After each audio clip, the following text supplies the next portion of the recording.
7 years. That's how long I'd been married to Natalie Porter Walsh, when everything I thought I knew about my life turned out to be a carefully constructed lie. My name is Cameron Walsh. I'm 37 years old, a project engineer making $92,000 a year. Nothing fancy, but decent money. My father was a contractor who taught me that a man's word is his bond, and my mother was a school teacher who drilled into me that respect and honesty aren't negotiable. I met Natalie at my friend Luke's engagement party 8 years ago. She was working as an event coordinator then, 28 years old, beautiful in that effortless way that made every guy notice. Auburn hair, green eyes, and a laugh that could light up a room. "This is incredible," I told her during a quiet moment by the bar. "You really know what you're doing." She smiled, tucking a strand of hair behind her ear. "Thank you. I love making people's special moments perfect," she replied warmly.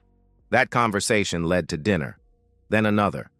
A whirlwind year of romance that felt like a movie. Natalie made me feel like the most important person in the world. She'd text me good morning every day, leave notes in my lunch, surprise me with tickets to games I'd mentioned. A year later, I proposed at the same venue where we met. Our wedding was everything she'd dreamed of: country club elegance, 200 guests, a reception that cost more than my car. Watching her walk down the aisle, I would have paid twice as much. The first 3 years were good. Really good. Date nights every Friday, weekend trips to the mountains, quiet Sunday mornings reading together. Natalie kept working, building her client base, talking about starting her own company. Then everything changed. "I'm burned out, Cam," she told me one evening over dinner. "I want to focus on us, on our marriage. Maybe starting a family soon," she said, setting down her fork. I supported her completely. That's what marriage is: partnership, sacrifice for each other. If she wanted to take a break, we could make it work. But the family part never happened. Every time I brought up kids, Natalie would deflect. "Not yet, honey. Maybe next year," she'd say. Then it was, "Maybe when we buy a bigger house." Then, "Maybe when we're more financially secure." I stopped pushing. For a while, things seemed fine. Natalie appeared happier without work stress.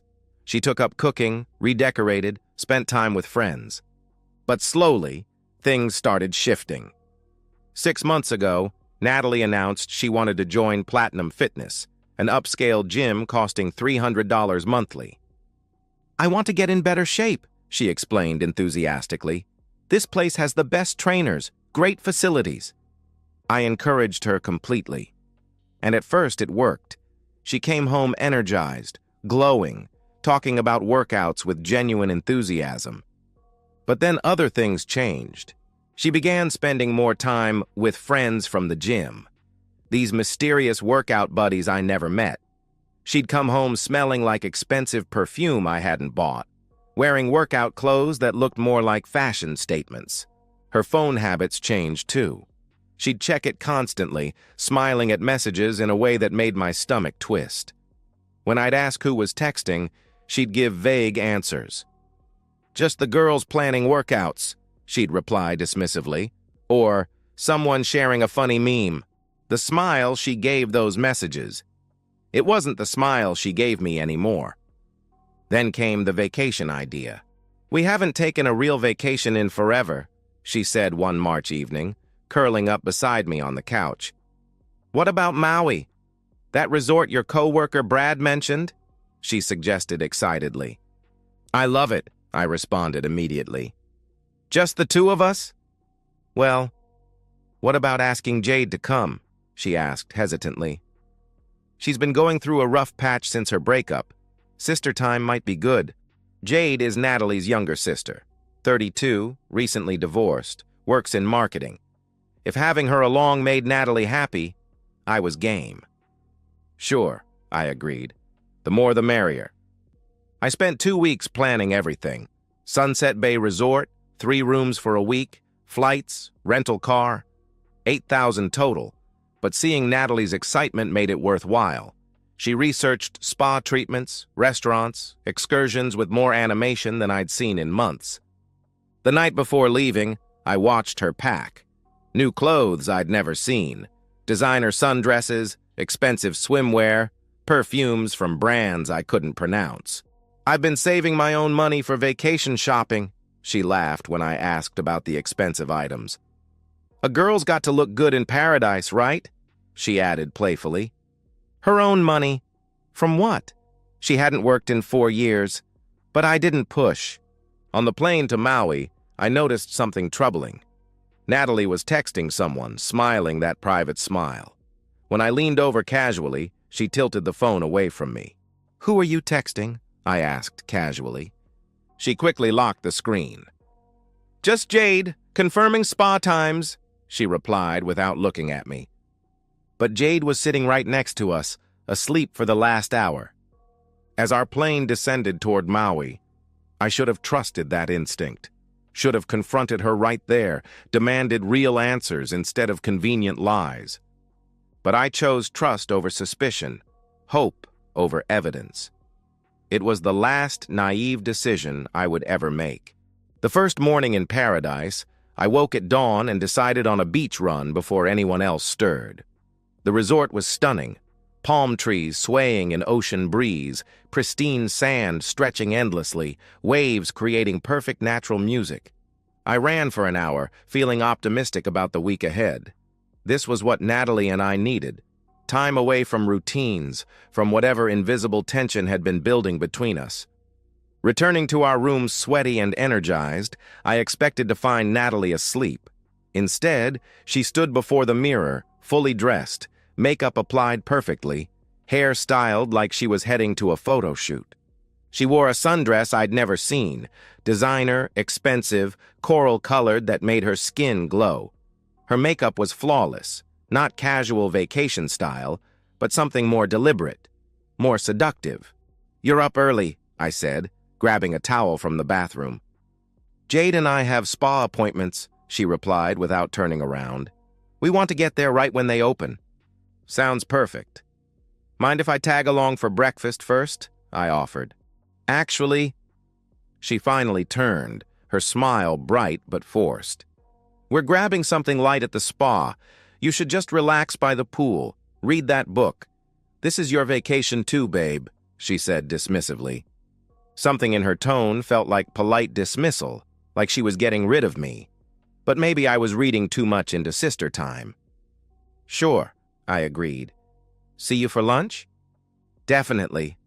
"Love you," she said, kissing my cheek carefully to avoid smudging her lipstick. An hour later, showered and caffeinated, I settled poolside with a beer and my thriller novel. The resort buzzed with families, couples, groups of friends laughing together. I was 3 pages in when I saw him. He walked through the pool area like he owned it. Tall, maybe 6'2", muscular build screaming personal trainer. Designer tank showing impressive arms, expensive sunglasses, confident stride making people notice him. I barely registered him initially, just another gym-obsessed guest. Then I heard Natalie's laugh. Not her polite social laugh, her real laugh, pure, genuine joy I hadn't heard directed at me in months. Looking up, my stomach dropped. Natalie walked directly toward the stranger, face lit with excitement I couldn't remember seeing. Jade beside her, but Natalie only had eyes for this man. Reaching him, she didn't just say hello. She hugged him, intimate embrace, arms around his neck, body pressed against his, lasting several beats too long for casual friendship. I set down my book and stood, heart hammering. They talked now, Natalie's hand on his arm, laughing at something he said. He smiled down with obvious appreciation, and she looked up like he was the most fascinating person alive. I walked over. "Babe," I called out, voice carefully casual. "Who's this?" All 3 turned. Natalie's expression flickered with what looked like panic before smoothing into brightness. "Cam! Perfect timing!" she said with forced enthusiasm. She gestured toward the stranger. "This is Ryan from my gym. I had no idea he'd be here. Incredible coincidence!" she exclaimed. Ryan stepped forward with practiced confidence. "Cameron, right? Natalie's told me so much. Great to finally meet the husband, he said smoothly. I shook his hand, grip firm. Cameron Walsh. And you are? I replied evenly. Ryan Castellano. I'm a trainer at Platinum Fitness. Your wife's one of my most dedicated clients, he answered confidently. Trainer. That explained the body, the confidence, the way he carried himself like every woman should be impressed. Small world, I said neutrally. What brings you to Maui? Needed vacation. Work's been intense. Saw this place online, figured why not treat myself? He replied smoothly. His answer felt too rehearsed. Crazy coincidence you're at the same resort, I continued, watching his face carefully. Right? Couldn't believe it when I saw Natalie this morning. Hawaii's big, but here we are, he responded with that confident smile. This morning. He'd seen her this morning, but she'd supposedly gone straight to spa appointments. I thought you had early spa treatments, I said to Natalie. We did, Jade jumped in quickly. We ran into Ryan on our way, decided to reschedule so we could catch up, she explained nervously. Jade's voice was too bright, and she wouldn't meet my eyes. Over the next 48 hours, Ryan Castellano was everywhere. Breakfast the next morning, sliding into our table seat. Hope you don't mind, he said casually. Eating alone gets old. Poolside whenever Natalie appeared. Didn't you want to try that aqua aerobics class? He'd suggest. Same restaurant where we'd made dinner reservations. Wow, great taste. I heard this place was the best, he claimed. Every time I tried joining their conversations, Jade intercepted. Cam, help me with this excursion system? I'm hopeless with technology, she'd plead. Cam, I left my sunglasses at the beach bar. Walk back with me? She'd ask urgently. Cam, didn't you want to check that hiking trail? Let's ask the concierge, she'd suggest persistently. She was running interference, deliberately keeping me away from Natalie and Ryan, and doing it badly, nervous glances, guilty body language, stammering excuses. But what made my blood run cold wasn't Jade's complicity. It was watching my wife with Ryan. The way she touched his arm when talking, casual, familiar touches lingering too long. How she leaned in when he spoke, hanging on every word. How she laughed at his jokes with her whole body, like she hadn't laughed at anything I'd said in years. And the looks, heated, intimate glances full of shared secrets. I know what sexual tension looks like. What I was watching wasn't friendship. The third night, I decided to test my suspicions. I'm wiped, I announced after dinner, stretching dramatically. Calling it early. Poor baby, Natalie said, touching my arm. First affectionate gesture since arriving. You've been in sun all day. Get rest, she cooed sympathetically. You coming up? I asked hopefully. Actually, Jade and I were grabbing drinks at the lobby bar. Just a little bit. Sister time. I won't be long, she replied casually. Don't have too much fun without me, I said, forcing a smile. I went upstairs, waited 15 minutes, then snuck back down. The lobby bar was dimly lit with intimate seating scattered around central bar space. I positioned behind a large pillar where I could see without being seen. There they were. Natalie, Jade, and Ryan at a corner table. But this wasn't casual drinks. Jade sat separately, scanning nervously like a lookout. And Natalie had her hand on Ryan's thigh, not resting casually, caressing it, moving fingers in small circles while talking, body angled toward his, heads close like lovers sharing secrets. I pulled out my phone and started recording. 10 minutes of crystal-clear footage. My wife, wearing my wedding ring, touching another man intimately while her sister kept watch. When they started getting up, I slipped back toward elevators. I was in bed pretending to read when she returned an hour later. How was sister time? I asked without looking up from my book. Nice, she said, starting to undress. Just caught up on family stuff. Jade needs to analyze every dating detail, she replied dismissively. Where's Ryan tonight? I asked casually. She froze momentarily, dress halfway over her head. I don't know. His room, I guess. Why? She answered defensively. Just curious. Seemed like you three were having fun, I observed. He's nice. Good gym friend. But honestly, I was ready to get away. Sometimes guys don't know when they're being too friendly, she said carefully. The lie came so smoothly I almost believed it. If I hadn't just watched her hand on his leg, her innocent tone might have convinced me I was imagining things. Good thing you have Jade keeping things appropriate, I replied. Exactly. Good night, babe. Love you, she said, rolling over. Love you too, I answered. But I lay awake for hours, staring at the ceiling, phone heavy with recorded evidence. My wife was cheating on me, not emotionally, not crossing minor boundaries, full-on physical involvement, and doing it 10 feet from our hotel room with her sister as accomplice while lying about every detail. The worst part wasn't the cheating itself, it was the arrogance, bringing her lover on our family vacation, making me pay for the trip where she planned to betray me, using her sister to distract me while she carried on publicly. They thought I was stupid, so trusting, so naive, they could conduct their relationship under my nose without consequences. They were wrong. As Natalie slept peacefully beside me, probably dreaming about her trainer, I started planning. Not just how to catch them, I had evidence, but how to ensure the consequences matched the betrayal. My wife wanted to play games? Fine. She was about to learn some games have very serious consequences. I woke up the next morning with strange clarity. The confusion, second-guessing, desperate hope that I was misreading innocent interactions, all gone. In its place sat cold, focused determination. My wife was cheating on me with her personal trainer on our family vacation. The evidence was undeniable. Now I needed more.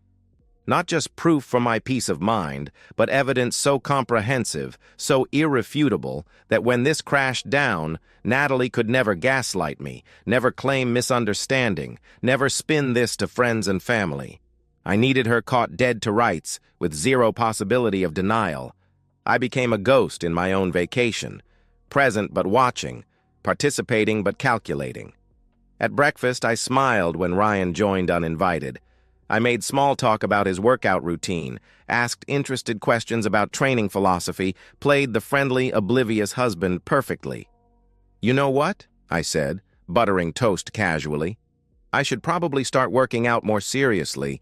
Maybe when we get back, you could give me some tips, Ryan. Absolutely, he replied, flashing that confident smile. Always happy to help a friend get in shape. Friend. The word tasted like acid, but I kept smiling. Meanwhile, I cataloged everything. How Natalie's eyes lit up when Ryan spoke. Her excuses to touch him, adjusting his sunglasses, brushing sand off his shoulder, lingering handshakes. The subtle signals between her and Jade, meaningful looks, tiny nods, constant coordination of my distraction. After breakfast, when Natalie announced another spa day, I decided to verify their story. That sounds amazing, I said enthusiastically. What treatments are you getting? Maybe I should book a massage. Natalie glanced at Jade nervously. We're doing some full-day package. Sister's retreat thing. Very exclusive. Probably booked solid, she explained quickly. Let me check with the concierge. Maybe they have openings, I offered helpfully. No, she responded too sharply. I mean, don't worry, babe. Today should be your relaxation day. Read your book, enjoy the pool, she added, forcing brightness into her voice. 20 minutes after they left, I walked to spa reception. Hi, I'm Cameron Walsh, room 412. My wife and sister-in-law have appointments today, Natalie Walsh and Jade Porter. I was hoping to upgrade their treatments, I explained to the friendly desk clerk. The clerk typed into her computer, then looked puzzled. I'm sorry, sir. I don't show appointments today under either name. Are you sure it's today? She asked helpfully. Maybe they use different names? Or the sister spa at the other property? I suggested. Sir, this is the only spa facility in the entire resort complex. Our system shows all bookings resort-wide, she clarified politely. Caught in line number 1. I thanked her and walked away, jaw clenched so tight I thought my teeth might crack. Over the following hours, I began systematic surveillance. I followed their movements through the resort, staying far enough back to avoid detection but close enough to document everything. Ryan's room was 347, one floor below ours. Convenient. I tracked their lunch coincidences, how Ryan always appeared at whatever restaurant or bar Natalie and Jade chose. The timing was too perfect, too coordinated. Someone was communicating locations. I started photographing everything, time-stamped images of them together, screenshots of resort activity logs showing no spa charges to our room, photos of Natalie checking her phone constantly, then Ryan appearing minutes later. The smoking gun came that afternoon. While Ryan was supposedly at the gym and my wife allegedly shopping with Jade, I decided to check the resort's private cabana area. These were secluded, rented by the day, designed for couples wanting privacy by water. I approached through palm trees, staying hidden, when I heard familiar laughter. Through foliage, I could see Cabana 7. There, lounging together on the same beach chair, were Natalie and Ryan. My wife wore a bikini I'd never seen. Barely there, expensive, the kind she'd never worn around me. She was lying with her head on Ryan's bare chest, his arm wrapped around her, both drinking champagne from the bottle. Jade was nowhere to be seen. This wasn't chance encounter. This was intimate afternoon date between lovers, planned and executed with hotel staff complicity.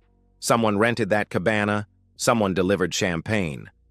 I pulled out my phone and recorded everything. 5 minutes of footage showing my wife in Ryan's arms, bodies intertwined, sharing intimate conversation and alcohol in a private setting costing $300 daily. When I finally backed away, my hands shook, not with shock anymore, but pure rage. That night, I reviewed everything on my phone. Videos, photos, timestamps, detailed log of lies and deceptions. The evidence was overwhelming, comprehensive, damning. But I still hadn't caught them in the actual act. And that's what I needed. Not just proof of emotional affair, not evidence of intimate moments, but documentation of actual sex. Something so explicit, so undeniable, that even Natalie's impressive lying ability couldn't explain it away. I needed them caught in the act. The opportunity came the next day. Spa day again? I asked at breakfast, watching Natalie's face carefully. Actually, yes, she replied smoothly. They have this amazing couples massage package that Jade and I want to try. Very exclusive, takes most of the day, she explained with practiced innocence. Another lie, delivered with the same smile she'd used all week. Sounds incredible. Maybe tonight we can have actual couple time ourselves? I suggested hopefully. Definitely, she answered, squeezing my hand. I've missed spending time with just you. The lie was so brazen, so contrary to her behavior all week, I almost laughed. Jade claimed sudden headache and disappeared to her room. Ryan announced he was working out, then exploring hiking trails. Natalie said she was heading to her massage appointments. I said I was hitting the gym too. But instead, I followed my wife. She didn't go toward the spa. She walked through the lobby, past restaurants, toward hallway housing public restrooms near conference facilities. Ryan was waiting there. I watched from around a corner as they met, not like casual friends bumping into each other, but lovers who'd planned this encounter. They spoke quietly for 30 seconds, Ryan occasionally glancing around, ensuring they weren't watched. Then Ryan gestured toward the men's restroom door, and my wife looked left, looked right, and followed him inside. The men's room. My wife, the woman I'd supported for 4 years, taken on this vacation to reconnect with, who wore my ring and bore my name, had just walked into a public men's restroom with her lover. For several seconds, I couldn't move, couldn't breathe. The sheer audacity, complete disrespect, arrogance required to have sex with another man in a public bathroom while your husband was 50 yards away. It was so far beyond anything I'd imagined that my brain temporarily short-circuited. But then rage kicked in. Cold, crystalline fury that sharpened my focus to razor's edge. I pulled out my phone, opened camera app, and started walking toward that restroom door. It was time to end this. Not just catch them, but destroy them both so completely that consequences would echo through their lives for years. My hands were steady as I reached for the door handle. My phone was recording. And my marriage, whatever remained of it, was about to end in the most spectacular way possible. As I pushed open the restroom door, I could already hear them. Whispered voices, movement, unmistakable sounds of people who thought they were completely private and safe. They were wrong. And in 10 seconds, their lives were going to change forever. The men's restroom was empty except for one occupied stall at the far end. The handicapped stall, larger, more private, with a door that was slightly ajar. I could hear them clearly now. Natalie's voice, breathless and urgent. "God, I've been thinking about this all morning." Ryan's deeper response, "I can't get enough of you." The sounds that followed left no doubt about what they were doing. I approached silently, my phone camera already recording, my heart hammering with mixture of rage and adrenaline that made my vision crystal clear. Each step felt like slow motion, each sound from that stall driving the knife of betrayal deeper into my chest. When I reached the door, I could see them through the gap. Natalie was on her knees, still wearing her wedding ring, performing oral sex on her personal trainer while her husband was 50 yards away. Ryan was leaning back against the stall wall, eyes closed, one hand tangled in her hair. My wife. The woman I'd loved, supported, built a life with, on her knees in a public restroom, servicing another man. For several seconds, I just watched and recorded, documenting every angle, every detail. The evidence was perfect, undeniable, devastating. Then I pushed the stall door fully open. Smile for the camera. They froze like deer in headlights. Natalie's eyes went wide with absolute terror, her mouth falling open in shock. Ryan's face drained of all color as he scrambled to understand what was happening. "Cameron," Natalie started, trying to get to her feet. "Oh God, Cameron, please!" she sobbed desperately. I kept recording. 10 seconds. 20. Capturing their panic, their shame, their desperate attempts to cover themselves and explain the unexplainable. Natalie was crying now, mascara streaming down her face, reaching toward me like I might somehow unhear what I'd heard, unsee what I'd seen. "Cameron, I can explain. It's not what it looks like," she pleaded hysterically. "Really?" I said calmly, still filming. "Because it looks like my wife is sucking another man's cock in a public restroom." Ryan finally found his voice, fumbling with his zipper. "Dude, listen. This is complicated," he stammered. "No," I replied, putting my phone in my pocket. "It's really not." Then I moved. I grabbed Ryan by the front of his shirt and slammed him against the tile wall so hard that the impact echoed through the restroom like a gunshot. The mirror above the sink cracked. "Cameron, don't—" Natalie screamed in terror. My fist connected with Ryan's jaw with every ounce of rage I'd been storing up for days. The sound was like a branch snapping. Blood sprayed across the white tile, and Ryan's head snapped back against the wall. He tried to speak, tried to raise his hands defensively, but I wasn't done. I dragged him down to the floor, where he tried crawling toward the door. My boot came down on his knee with my full weight behind it. The sound of his kneecap shattering was distinctly different from the jaw punch, a wet crack, followed by his inhuman scream of agony. "Cameron, stop! You're going to kill him!" Natalie shrieked, grabbing at my arm frantically. I shoved her backward. She hit the floor hard, scrambling away from me in terror. Ryan was writhing on the bathroom floor, clutching his destroyed leg, crying like a child. His knee was bent at an angle that made my stomach turn, even in my rage. I looked down at him, this arrogant who'd thought he could have my wife with zero consequences, and felt nothing but cold satisfaction. "If you ever come near my wife again," I said quietly, "I'll finish the job." Then I turned to Natalie, who was pressed against the far wall, sobbing hysterically. "Get up!" I commanded coldly. "Cameron, please, let me explain," she begged desperately. "Get up!" I repeated with deadly calm.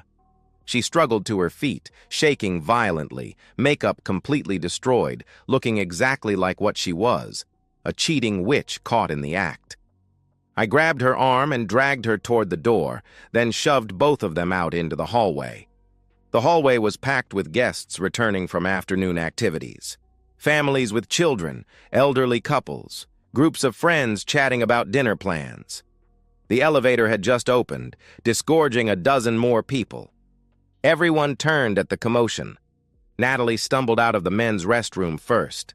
Sundress disheveled, mascara streaked down her cheeks, hair a mess, looking like she'd been doing exactly what she'd been doing. Ryan crawled out behind her, screaming in agony, his leg dragging uselessly, leaving a trail of blood on the carpet. And then I emerged, completely calm, not a hair out of place. The hallway fell silent except for Ryan's moans and Natalie's sobbing. "This woman," I announced loudly, pointing at Natalie, "is my wife." Gasps echoed through the crowd. Phones appeared, pointed at us, recording everything. "And I just caught her sucking this piece of shit's cock in the men's bathroom." "Oh my God," someone whispered in shock. "That's disgusting," another voice said with revulsion. Children were quickly ushered away from the scene, but the adults remained transfixed by the spectacle. Natalie collapsed to her knees, sobbing. "Cameron, please, I'm sorry, I'm so sorry," she wailed desperately. "I have video evidence," I continued, my voice carrying clearly through the hallway. "All of it. Her cheating, her bringing her lover on our family vacation, her making her sister cover for her while she f***ed him behind my back."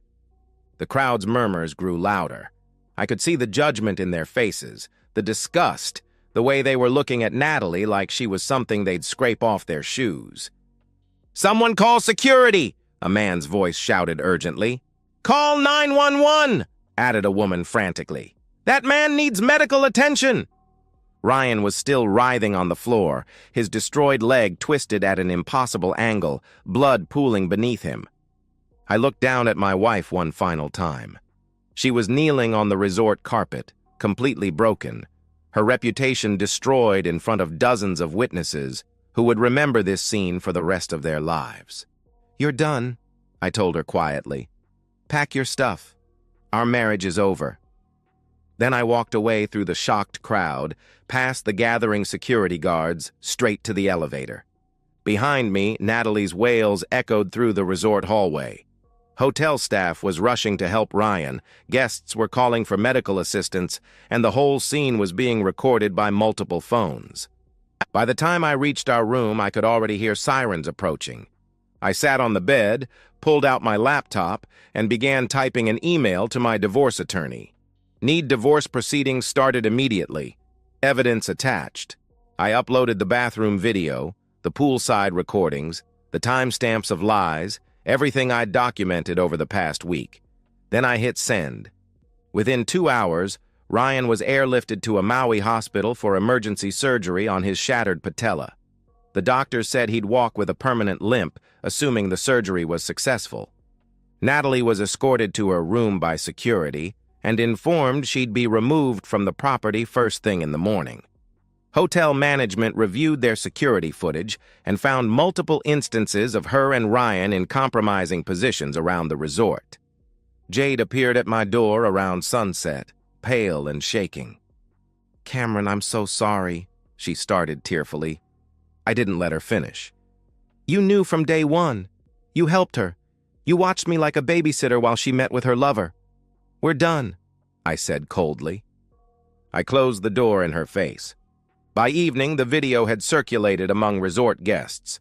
Social media posts were already appearing, blurred faces, but clear enough that anyone who knew us would recognize the players. Natalie's public humiliation was complete and permanent. As I packed my bags to fly home the next morning, she pounded on my door. "Cameron, please, just let me explain. We can work through this. It was a mistake, a terrible mistake. I love you. I want to save our marriage." She sobbed desperately from the hallway. I didn't open the door, didn't respond, just continued packing while she sobbed and begged outside. I was done with her lies, her manipulation, her complete lack of accountability. She'd made her choices. Now she could live with the consequences. The real consequences were just beginning. I'm sitting in my downtown condo tonight, looking out at the city lights, thinking about how much my life has changed, how much better it's become. The divorce was swift and decisive. My attorney, Patricia Young, who specialized in infidelity cases, took one look at my evidence and smiled like Christmas morning.